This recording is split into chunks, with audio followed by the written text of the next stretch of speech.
pronto? Ciao Stia, ascolta, voglio domandarti un piacere. Certo, dimmi. E tu, presente a mia amica Fernanda? Sì. Siccome che segni fuori i primi saresi e ha detto avevo in cercano di quelli che non segna ancora marse e dando su perché è una mia cascasò. Maria Vergine, che disgrazia. Assassina disgrazia, perché stasera è in armetore che tu capivo per andare a ballare. Grazie ore 9 ti aspetto davanti il portone. Ciao, Maria, sento, avevi un ciao. impegno stasera.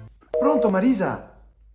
Va più, fa presto per carità. Là che sei un buso, mettila là. Sì, ma sta calma. No, se no ti ucciava. Mamma che basta. Ma ti non te smonti mia. Sì, ti aspetta qua in tampincionè col telefono. Tra un'ora ti sarà straca. Straca mia. Cerca di muoverti anche di smontare, che sennò divento straca forse darte baritoni, dai. Ma questi qua non gli posti per me. Dimo, a carta, dai che bello che sei.